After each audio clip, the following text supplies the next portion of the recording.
Okay, hi everyone. We're just going to start now. I know it's just 1 o'clock on the dot, but we'll start now. And if anyone else joins, they can join as well.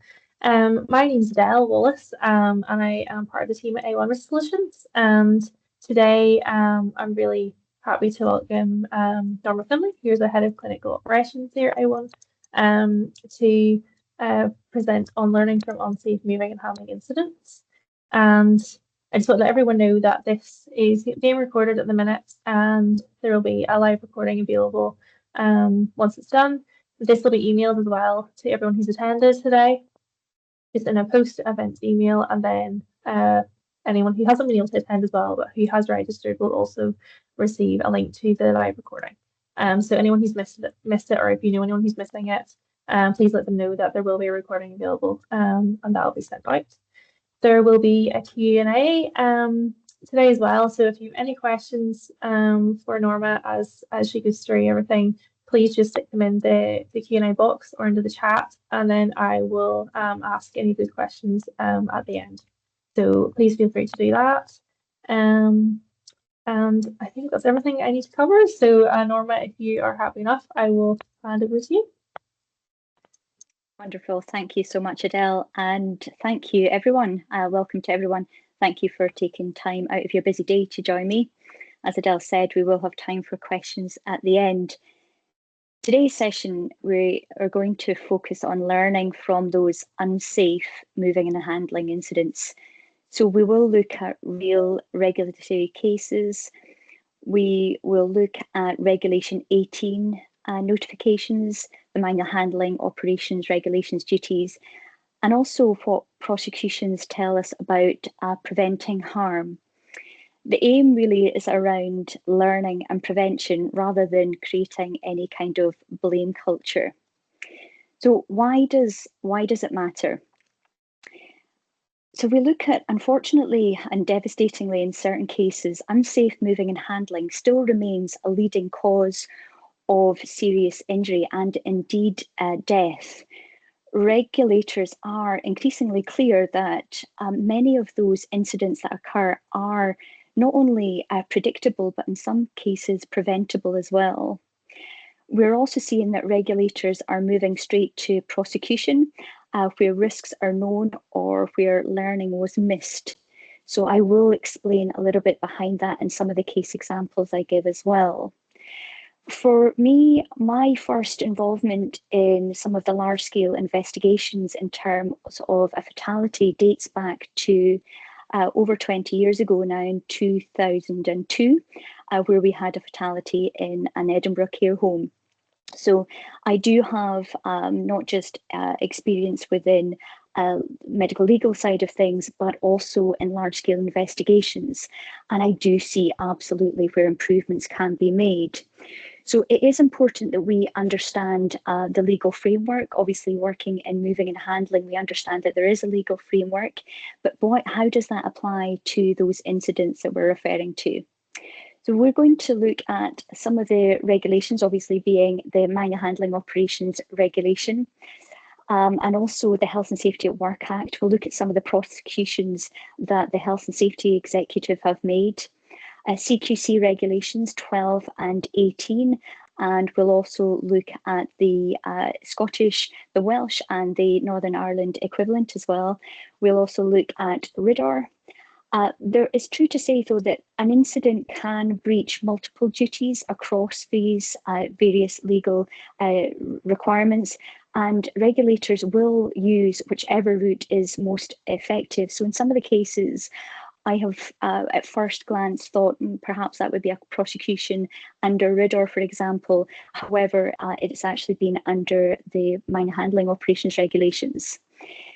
Some of the specific reference to CQC regulations, the notifications for CQC is that it places a clear duty on providers to notify CQC of incidents affecting health, safety and welfare.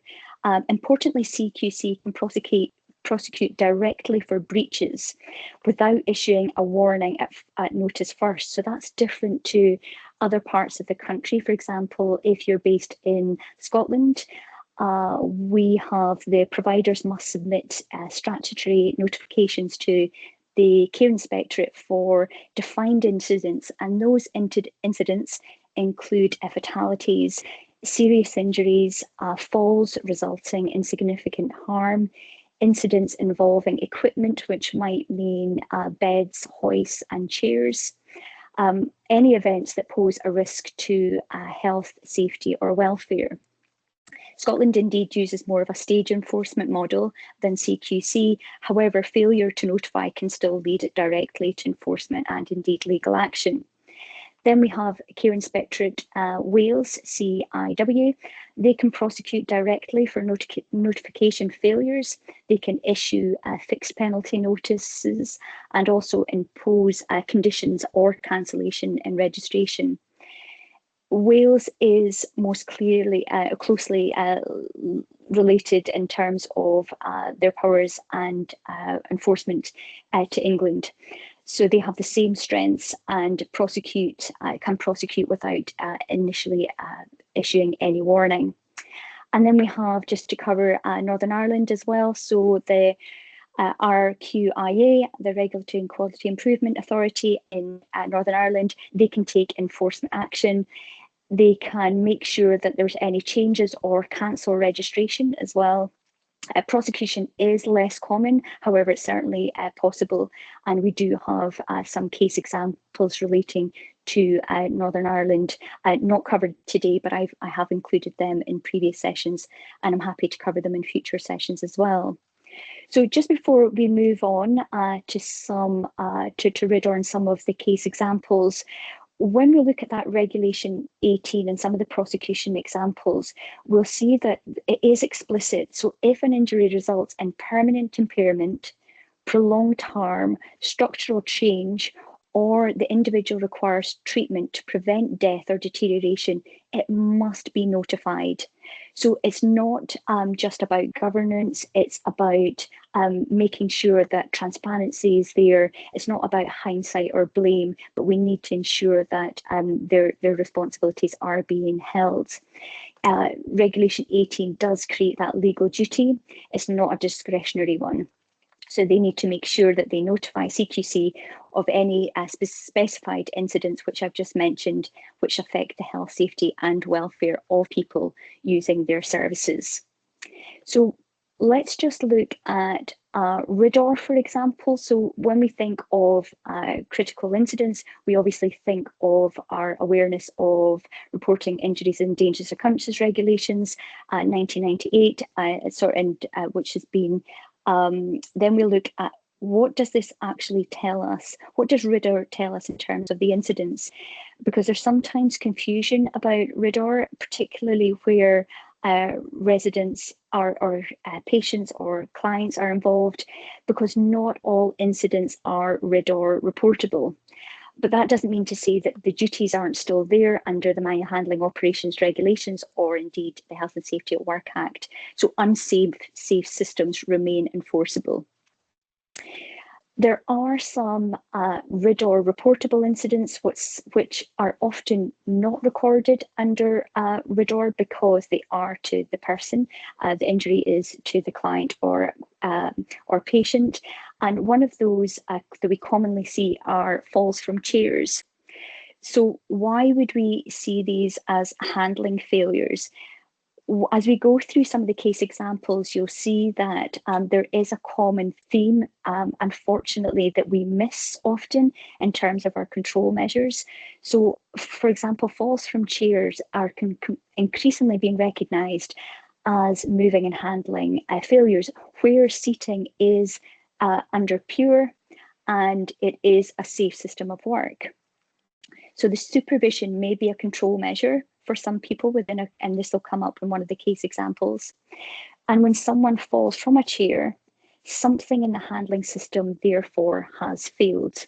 So there's been a failure in that safe system of work. And we will look at some of those common categories in terms of incidents. Here we see recurring problems such as sliding forward in the chair, sideways falls, chair instability, wheelchair and commode failures, and of course we have those transfer related incidents. They are unfortunately not rare events. We see them becoming increasingly more common, and they are repeated as well over across various settings, whether it be community, acute, and within long-term care as well. So let's look at what is expected then after an incident such as a fall from chair.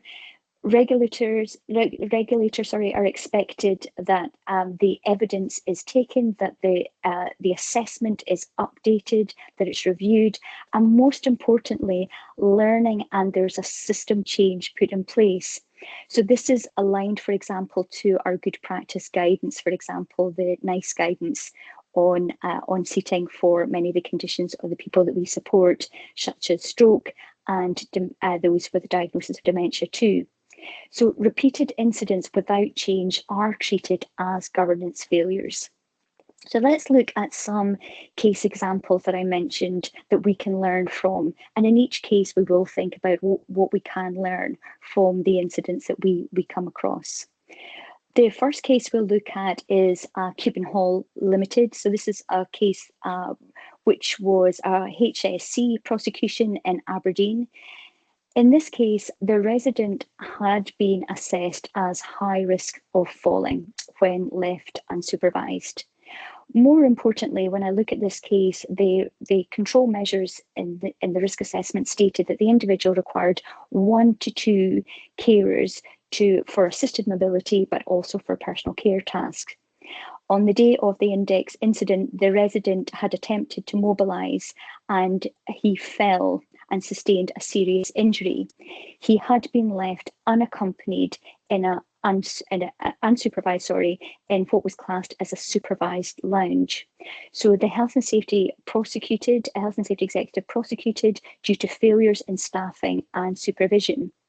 So when you think about your risk assessment and a care plan or your safe system of work, where it says that the individual must have 1 or 2 individuals and they must be supervised, when an incident occurs, this has been considered a breach in the requirements of the safe system of work.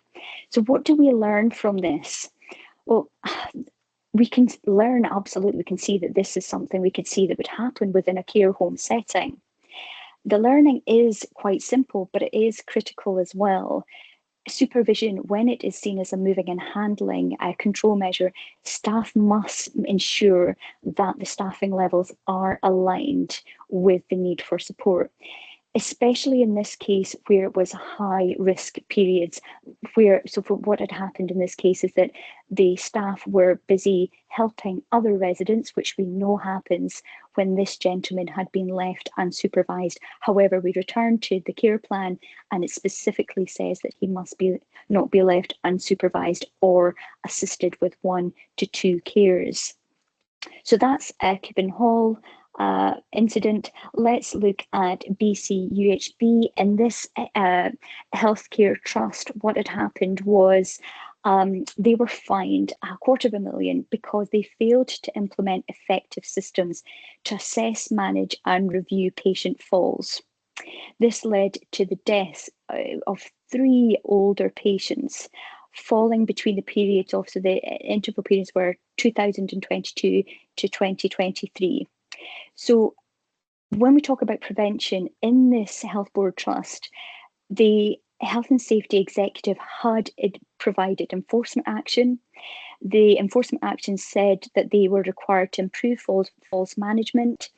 The health board did not adequately control foreseeable risks or ensure that staff were properly trained, and this resulted in what was classed as a preventable harm. And there was a guilty plea from the board under Section 3.1 of the Health and Safety at Work Act. So numerous falls and such a devastating consequence of multiple deaths in this case. The learning was clear that the risk assessments, there was no training or so to say lack of training in robust dynamic risk assessment. Training needed to be current and systems operational should be in place. It demonstrates that enforcement procedures alone don't prevent harm. So remember, in this case, HSC had indeed implemented enforcement notice. However, they had not been acted on. So really, action and learning needs to be taken following each case. It's not just a case of knowing that there's a risk of harm. We need to actually make attempts and actions to reduce the risk. We're then going to look at a case, so that's again another health and safety executive prosecution. Here we look at some learning from CQC in a case where a communal wheelchair was used despite the fact that it was known to be unsafe for the person. So the person had been assessed as just demonstrating and displaying agitation, cognitive impairment, and due to their body shape and positioning, they required extended foot plates on the wheelchair. They had actually been provided with such foot plates and an alternative footrest and wheelchair, However, on the day of the index incident, a communal wheelchair had been used.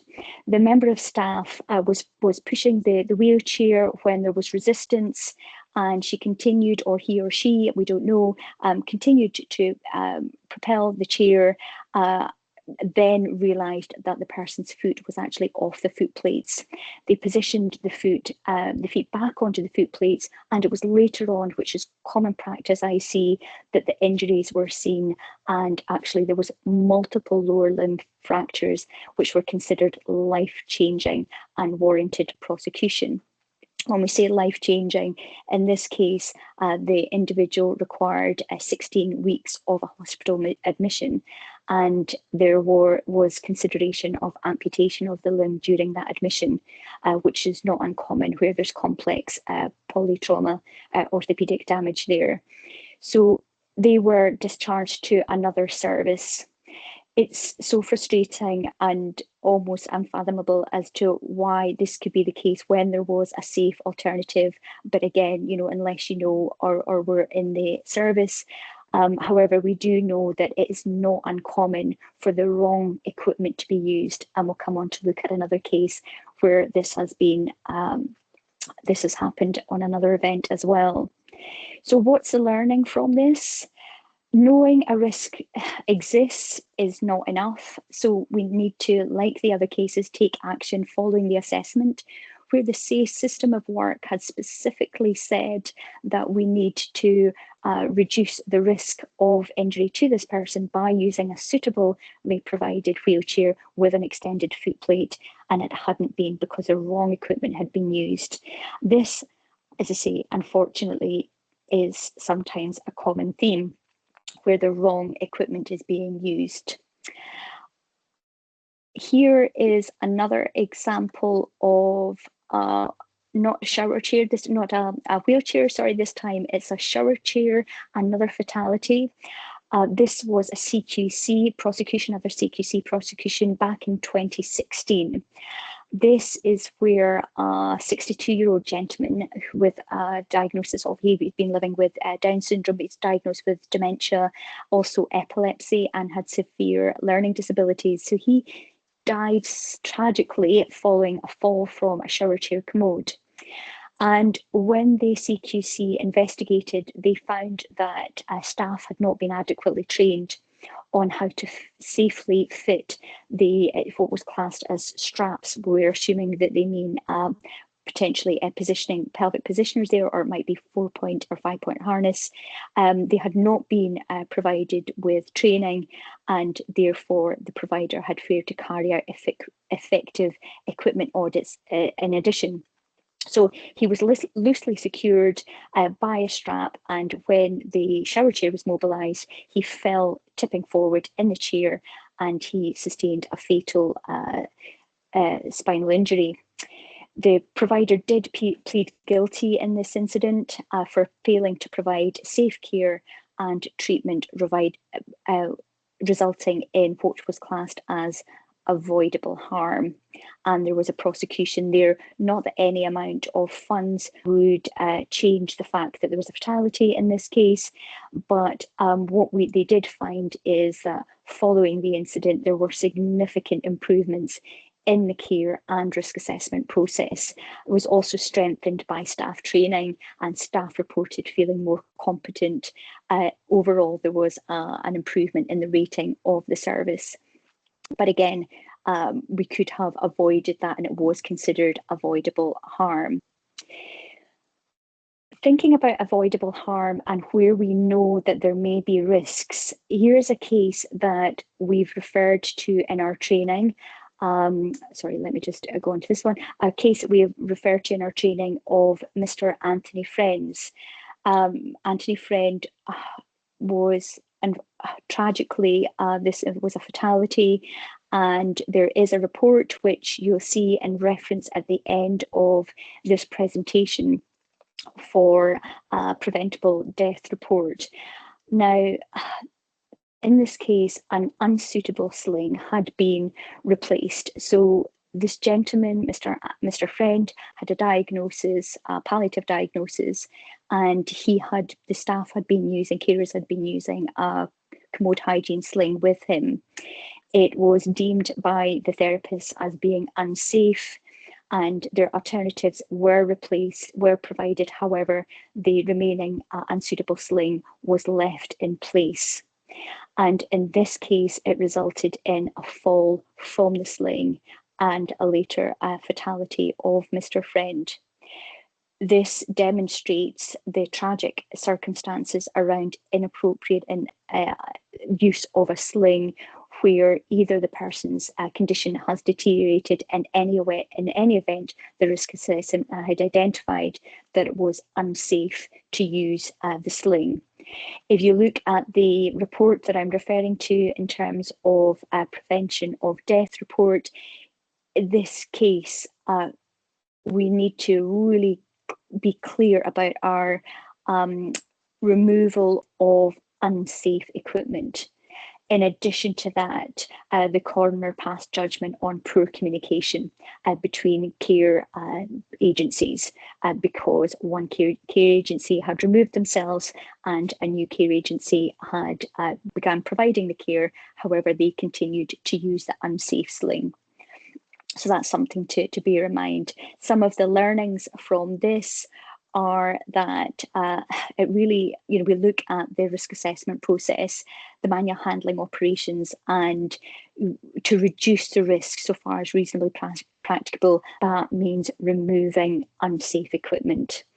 It had been identified, but there was no compliance there. So it's important to remove unsafe system as important as providing safe. So it's not just a case of providing alternative equipment. So if you're ever unsure about the safety or unsafety, should I say, of using hygiene slings or commode slings, then potentially look at this case as an example of lessons to be learned.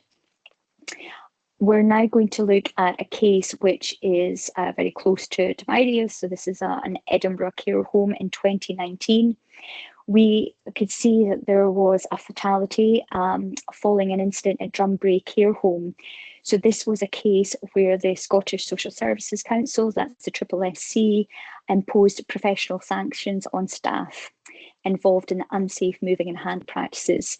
So the primary worker was struck off the SSSC register after it was found that they failed to correctly attach all 4 sling loops to the hoist during a transfer.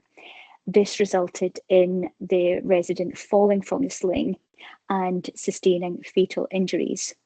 The SSSC determined that this failure represented a serious breach of professional standards and demonstrated unsafe practice incompatible with continued registration of SSSC. It's worth noting as well that there was a second worker, so there was 2 care workers present involved in that transfer. They were also sanctioned for failing to intervene or identify the unsafe practice, reinforcing that all staff involved in moving and handling have a shared responsibility to ensure that the equipment is used correctly and safely. If you look at the report in this case, it's not easy to find. I will say that many of case examples that I know exist it's not clear to find reports on them for various reasons. However, in this particular case, it was evident that there was attempts to conceal the injury by attempting to reattach the loops that had not been attached on first attempt at transferring. So obviously that would not be considered to be of an appropriate care professional standards. So the lessons to learn here, well, clearly we need to ensure all checks are taking place, so that comment and guidance that we make during training to stop, pause, check, the additional tug test, pausing is key, that we don't just carry on. It wasn't a case of the number of staff in this, because there were 2 members of staff. One member of staff, there's no judgment on any other than the fact, the safe system, in that there was a failure to correctly use the equipment. And we can stop unsafe practice by making sure that people do that stop and pause and check, because ultimately we know that there's always human error in moving and handling tasks at some stage. However, they could have been prevented had they just did that stop, pause and check. So some of the key themes that we can see around all of these cases are that we see the same issues unfortunately occur where there's known risks, or there's either equipment misuse or the incorrect use of equipment, or there's supervision failures, and also weak or poor governance as well. So if we know these themes result in catastrophic incidents and critical incidences, then when we're looking at our own organisations, we need to consider what remaining risks are in place, and that goes back to our hierarchy of identifying the hazards within the workplace. And then ensuring there's training issues obviously here as well, to make sure that adequate and suitable training is provided too.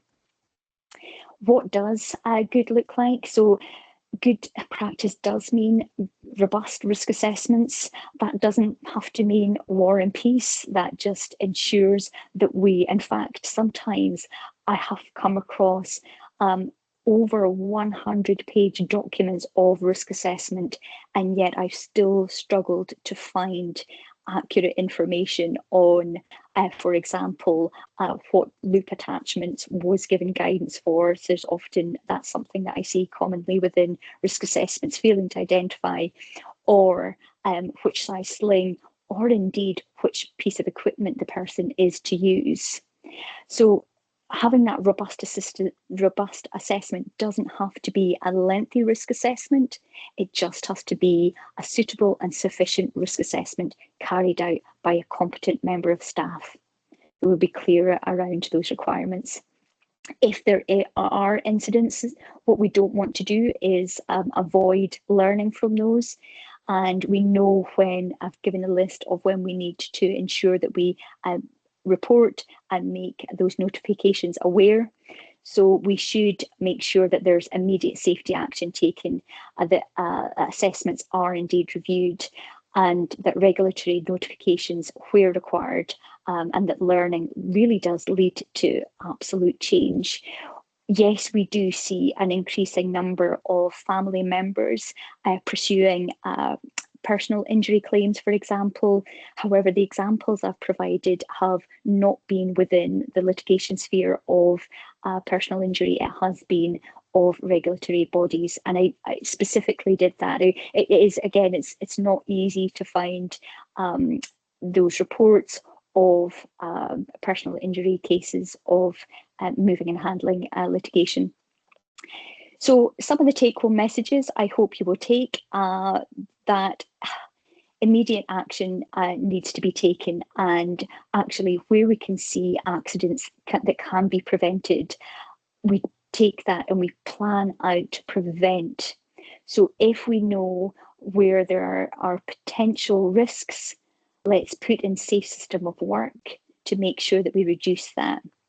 The law does expect that prevention, and we need to make sure that learning takes place because ultimately that is what can save lives.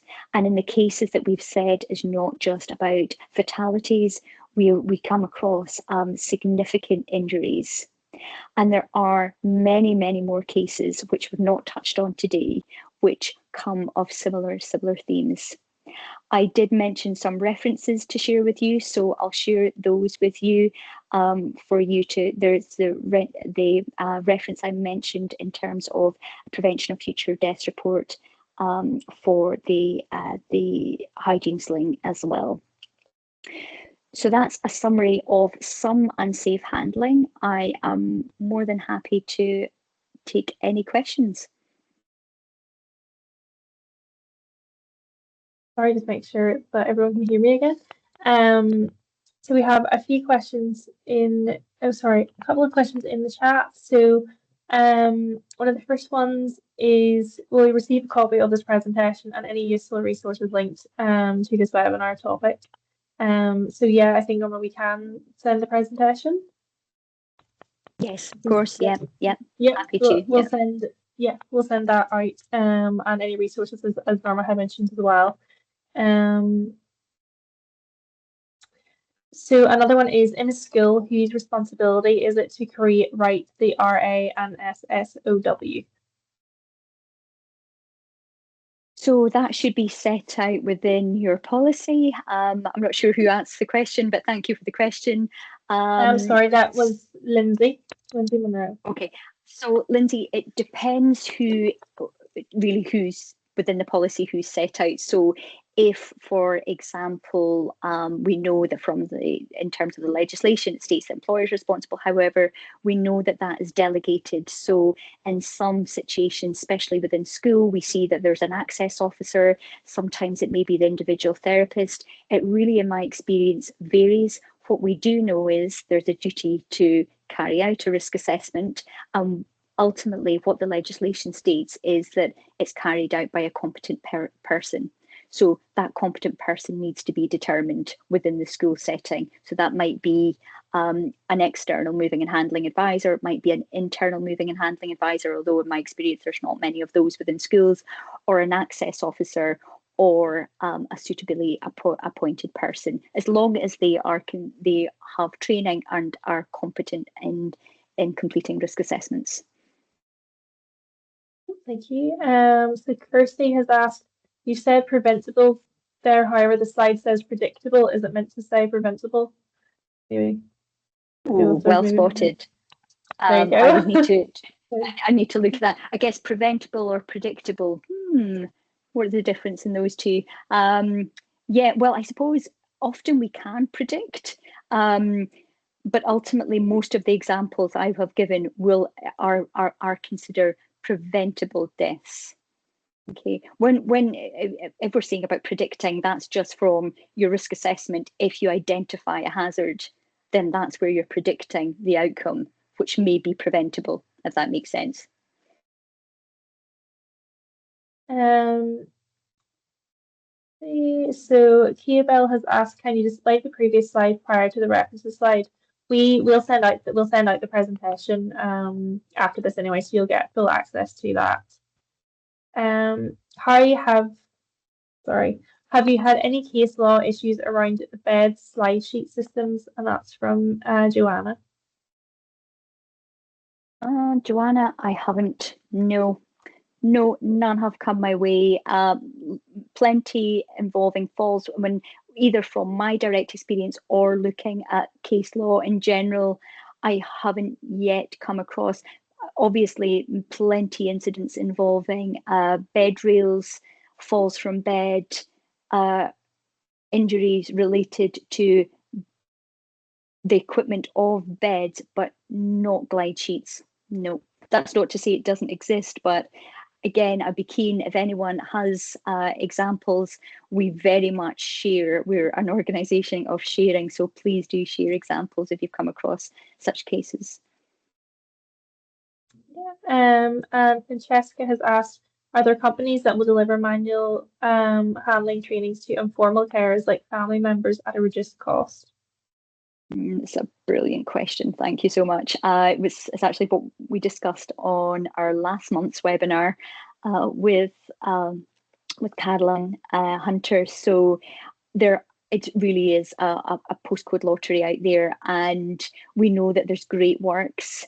I think actually what we did see is a call to action after our previous webinar with Carolyn was to say that we'll keep you updated because they have, PAMIS as an organisation, have received funding, but we want to learn from good practice. But also, I think what will be really potentially helpful for us as a company is to keep you updated, not just on that, but allow you as a platform to share any good resources you have locally for informal carer training, because we know that that's an issue out there. And as you quite rightfully say, to have that subsidised or to access funding for that. So I think probably, Adele, that's something, a call to action for us to see if we can either integrate that within our website or stay connected with you guys to allow you to have input to what's going on in your area, because it really differs across the whole of the UK. I find the more time I spend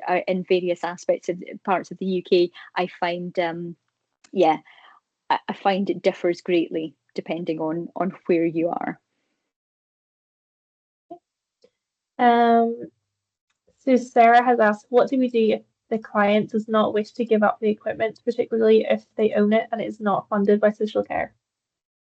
Yep, great question, Sarah. So this is often where when I or whenever I deliver training, I will say, if there's an event, the first thing we do is look at the risk assessment. So if the risk assessment has stated that the equipment should be removed, it should be documented within the risk assessment why that control measure hasn't been taken. So if the reason for the control measure is that the person has stated that they wish to continue to use that equipment despite the known risk, what we need to be clear around then is, does the person have capacity? Are there issues with regards to the person making that decision and what the outcome is? Because ultimately, I refer to that case, in each individual case, what we can't do is just say an alternative has been provided without removing it. Ideally, yes, we do remove it. However, in that scenario, what we need to consider is the risk to the person. Has that been explained to the person? And also whether that person actually has capacity to make any decisions within the provision of their equipment. Have another one from Christina, who has asked, for occupational therapists in the community, we provided care plans and risk assessments, etc. But as the client's function or risk changes, then who is responsible, liable for the client's safety? I presume the care agencies until they are seen by a relevant service, but the council community wait list can be very long. Yeah, that's true. Although the care that's being provided, that's why obviously it's mandatory for carers to receive that risk assessment training. So if the person has deteriorated, then they should be able to identify the risk. So that basic level of, there's a risk here, I'm not going to carry on. And what if it is immediate action that needs to be taken, in other words, we stop doing that transfer, then that's where they need to contact either, well, obviously their employers to let them know, but the local authority if they're commissioning the care, that there is an immediate risk, and there should be a clear sequence of events to say where the carer identified the risk, who is then responsible for taking action. But we know that even from a basic level, because you're absolutely correct, the OT's in there, the situation can completely change, but all we're asking the carers to do is to identify that risk and to cease if it's no longer safe. Then it's either, you may have someone within the care agency, the actual the owner or one of the managers within the service may be in a position to come out and do the risk assessment. But ultimately, if it's being funded by the local authority, then it would be expected that they prioritise that. And I always say when training that it's important that you highlight the level of severity of the risk and the likelihood of that harm being realised when you're contacting for an urgent manual handling risk assessment, because ultimately it might be low risk, it might be medium risk, and it may be high risk, and we need to be able to articulate what the likelihood is of that harm being realised and what the severity of the outcome is.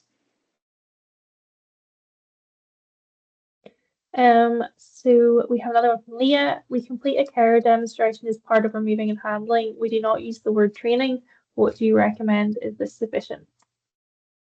Sorry, we complete a care demonstration? Oh yeah, yeah, yep. Yeah, so this is very common, and certainly, you know, my many years practice as an occupational therapist, we would, within our clinical notes, say demonstration provided, absolutely appropriate.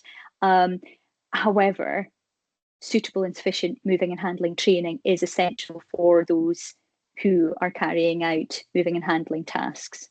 So demonstration completely appropriate, and actually it would demonstrate safe use of the equipment, but that individual should have moving and handling training according to the legislation. Diane has asked, will there be a copy of the recording available? Yes, there will. That will be sent out in an email. You'll probably receive it by the end of the day. It's a link to the live webinar. And next one then, Joanna has asked, if a manual handling lead highlights risks in specific equipment, but there are challenges around being able to do anything around this, do you have any advice? Document it all. Make sure that you provide your clear reasoning, get the right people involved. The reason that we've shared unsafe practices specifically was actually it came up in training where one of our delegates, who is a lead in moving and handling, said that case will be very helpful because we have a difficult situation at the moment where we're finding it challenging to communicate the risks. So getting the right people involved, making sure that we're clear in articulating the risks. And I suppose what I tend to see time and time again is what is the suitable alternative? So if we're not clear or confident in a safe, suitable alternative, then that's where things can become complicated. But definitely, I would say getting the right people involved, articulating and communicating the risk well, and looking at a suitable and sufficient alternative as well. Thank you. Katie has asked, any advice regarding training family members in use of manual handling equipment where the family member has a health condition but is self-funding care and not wanting to have formal carers do the manual handling? Katie, yeah, this is something that come up time and time again, and I guess it's a little bit going back to the other question on delivery of training. I do think we absolutely have to support our informal carers as much as we possibly can, acknowledging that they may well have their own health issues as well, and if they don't want paid care, they're within their rights not to accept that. That being said, a lot of the time, certainly Carolyn would talk to this as well, our previous guest speaker, in terms of an informal care, is that often you don't realise the risks or the benefits of having that care, support, equipment and training until you've gone through the training. So sometimes I feel with our informal carers, we need to allow them to see the risks in order to identify their need. And that's what we are hearing from informal carers who are attending the training. And anything that we can do to support them, because, yeah, I mean, let's face it, they're doing an absolutely amazing job. But where they have their own health issues, I know that there are groups across the country, such as Caring for Carers, you know, who will allow for paid breaks for carers. It's not always suitable where they can't leave the person that they are supporting, but there are various organisations across the country who can support them, and it's just tapping into that availability. Um, Emma has asked, have you any advice for dealing with family members who harass the carers to do unsafe handling techniques, use unsafe but privately owned equipment? Mm, good question. So yes, so when it comes to paid carers, we know that they are bound by the legislation. And I know it's a difficult conversation to have. So an experience that I've had of exactly those situations as a therapist, it's much more appropriate for me to have the conversation with the family to explain why we can't continue to have unsafe use of either unsafe equipment or practices. Other words, we would need to consider a removal of the care, which is obviously what we won't want to do, because the relationship with the family and the carers is such that it shouldn't really be put on the carer. So my preference is always that it comes from either the manager of the carers or externally. I know, however, and I'm afraid, touching on this is probably, it's something that I can't really answer, because where there are PAs and through direct payments, for example, the governance and management of that is different. I'm aware of that. However, where it's paid care through agencies, then we do have a responsibility to probably not get the carers to say, but to have their managers or therapists externally. Um, Borelli has asked, can you provide an example of a very good risk assessment template? Yeah, we have a moving and handling risk assessment template that we use, and we could absolutely share that. There are lots of different examples within both the All Wales and the Scottish Manual Handling Passport Scheme. So great examples there, of which they're just really, a modified example. They all contain the LITO that's required of us. But if you're struggling and you don't have a risk assessment, then please do get in touch with Adele, and we can share that. Yeah, so please just email admin@a1risksolutions.co.uk and we will send that out to you. We then have another one. So how do we differentiate between a Ritter reportable injury and a non-reportable accident? So That's RIDDOR from is very specific. If you look at the legislation for what is classified under RIDDOR, the difference is that RIDDOR is, of course, industry-wide, so it's not just health and social care. So the reason that I highlighted that is that it might not be RIDDOR reportable, but it's still a notification because it results in a direct impact to the health and safety and welfare of the person. So RIDDOR is not just within health and social care. So the difference is that it might not be RIDDOR reportable because there might not be it might not fall within the criteria for RIDDOR. However, it may well be a notification because the person has been injured. But just so you can see, for example, the list that I provided in terms of the CQC, that's quite clear in terms of the extent of the injury and the long-term effect. So it's all there. If you've got it in the presentation, you can go back and look at that. So notifications are clear as to when that needs to be made. So different is that it's specifically within health and social care we're talking about, whereas RIDDOR isn't. Leslie has asked, what about incidents that happen due to family members that are carers? Do these get reported to the CQC? So an incident that would happen to, no, actually, I don't. Well, I suppose what would be the scenario around that? So where would the family carer be that they would be injured, requiring the CQC to be involved? I'm not sure, because it's not a registered service if the care is being provided by a family carer.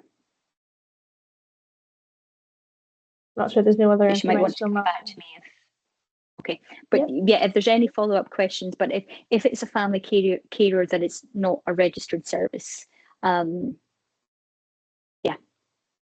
Let's see.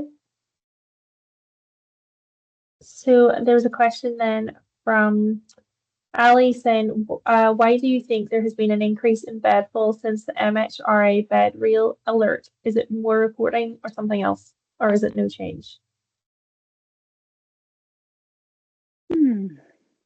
Good question. I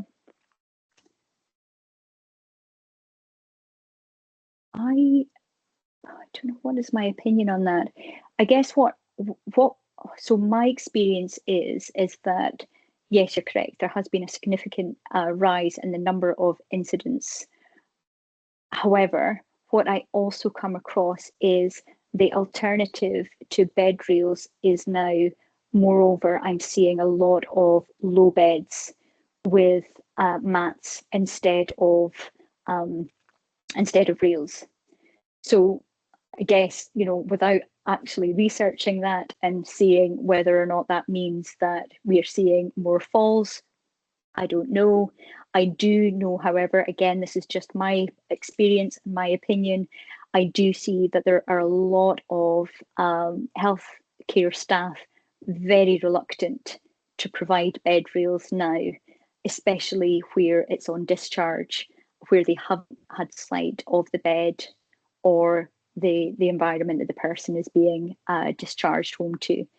So I think there's more of a reluctance to use bed rails in my experience, and more of an alternative option of the low beds with mats. And that then, I don't know whether that's meaning that more people are reporting incidents. That may be the case as well, and certainly across the board, regardless of whether it's falls from beds, falls, or injuries, definitely we see an increase in the number of reporting and cases, although details of the cases are not explicit and difficult to find.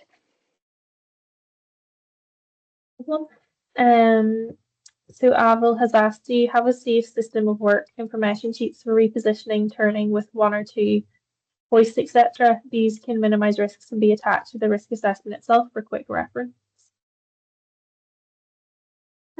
I suppose I would tend to defer to the system that you're actually using. So if not to mention any company specific, but if you're using a certain in situ Satin system, then you can use their guidance. Alternatively, I'm with consent, I have always used photographic handling plans. I just think, what is it they say? A picture speaks 1,000 words, so they can be very, very helpful. And often it is individual to the person. That being said, you're correct. Sometimes if it's use of satin in situ glide sheets, then if the provider of the equipment can give you that, if not, if you have consent to take photos, that's always really helpful within a care plan, I find. Becky has asked, what about a family who won't relinquish equipment deemed unsafe that they're expecting other people to use? Yeah, again, I think this is similar to the question we had around the person themselves, and it is around that, we need to articulate the risks and we need to consider who is using the equipment. And if it's a family member and they're using it with a person who is potentially vulnerable, we need to consider whether their action needs to be taken as to whether we're placing a vulnerable person at risk of injury. So often there have been cases in the past that we have had to contact our social work colleagues to look at their risk of harm to the individual by use of unsafe equipment by their family member. Janet has asked, for a complex discharge, whose responsibility is it to undertake the moving and handling care plan for the home environment? It depends on your system. It depends on that, because that varies across across the board. Sometimes you will have the hospital staff carry out that risk assessment. Often more and more I'm seeing that we have teams who are going into the hospital to carry out that pre-discharge assessment. Ultimately, I think that collaborative working is ultimately key to having safe systems across the board, so that we can have consistency in handling both as inpatient and then discharging. But it really does, it does vary. I suppose the most important thing is that the risk assessment takes place.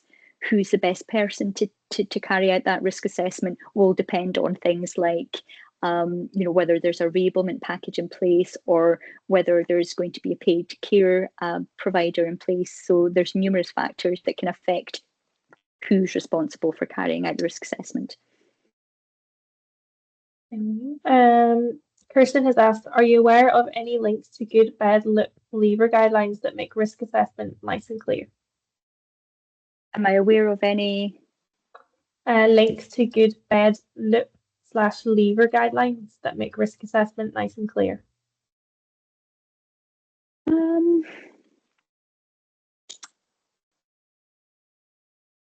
Yes, I think we do. I think we probably have that in our bank, and can certainly have a little look for you if that would help. I think sometimes it's helpful to know if you have specific issues. Then we can find exactly what you're looking for. Because ultimately what you're referring to is that if we have common themes that are coming up time and time again, we can benefit from seeing, well, what are actually the risks. But we can certainly have a look at our stock, which we have a lot of information there, to see if there's anything there that would help you, and more than happy to share. Always happy to share. No problem. I'm just double checking that I haven't missed any that haven't already kind of been answered.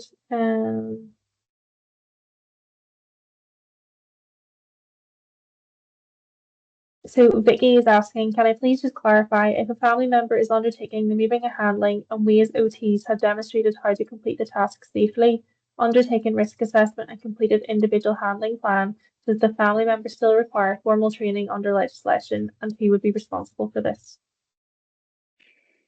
No, they don't. And that's, really unfortunate, because they're not an employee. So under the legislation, it's an employee. So unless they are in receipt of a direct payment, and the person, the patient, the client is the employer, then no, if there's no payments, and the person is just providing care, then there's no legal obligation to provide training. My opinion and my experience is that I consider that they deserve training as much as anyone else. However, I think, as we've highlighted over the last few months, accessing that is difficult. It's difficult. So, and that's your question. No, that's not legally bound unless they are an employee.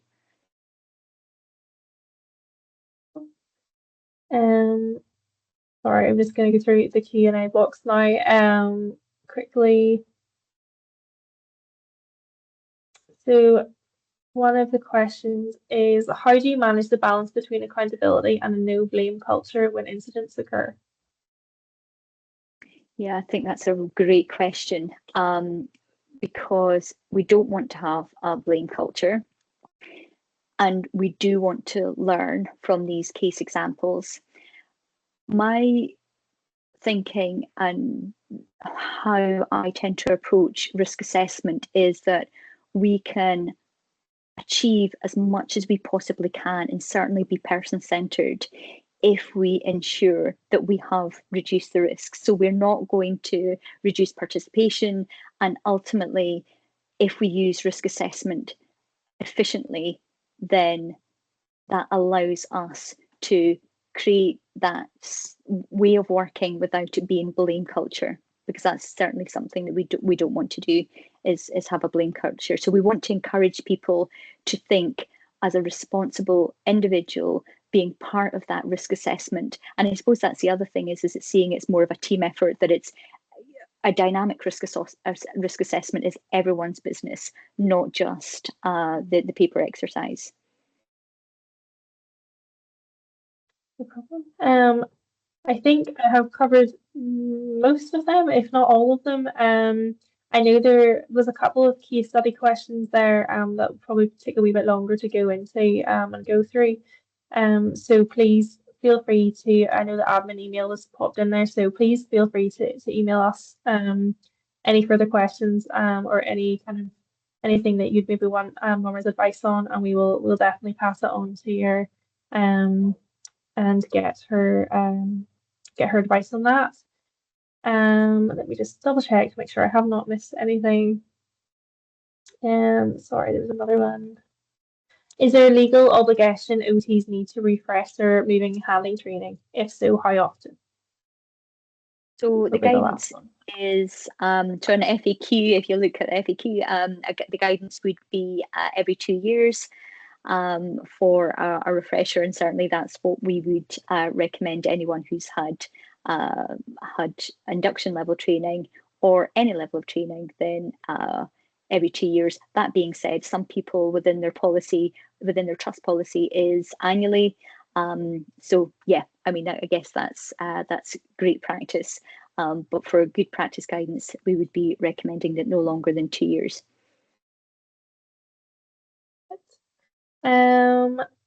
Yes, I think all I'm seeing coming in now is Merry Christmases and thank you. So I think I have covered all of the questions. If I haven't, I'm so sorry. There was a lot came in, which was amazing. So yeah, I think that was everything. I just want to thank everyone for joining us today, and thank you so much for Norma as well for taking all the questions and for presenting today as well.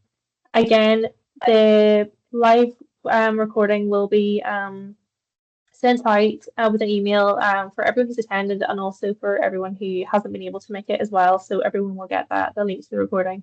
And if you have any further questions or want any further information, anything, please get in touch. The email address was popped into the chat there, but you will also find it on the website, and I'll pop it in again before this is finished as well. And Norma, I don't know if there's anything else you want to add before we finish up. No, just I know there's a couple of comments there that I'll definitely follow up on. For example, looking at any cases which involve injury to the carer or to health professional. So more than happy to do that. And if you have any suggestions specifically to your area of work, then please do get in touch. We're very, very keen that these webinars meet your needs. And if we have enough requests, then we will run a session for you. But I appreciate all of you coming in for all the fantastic questions. It is a challenge. I will not deny that. I live in the real world, work in the real world, and we are here to support you as much as we possibly can. But thank you so much for turning up. And for those of you who are finishing up at the end of this week, then have an amazing Christmas time, and I'll look forward to catching up with all of you in the new year too. That's great. Thank you everyone again. Merry Christmas and have a lovely New Year. And yeah, keep your eyes open. We'll get a link to the new January webinar as well. So make sure to register for it. And thank you so much.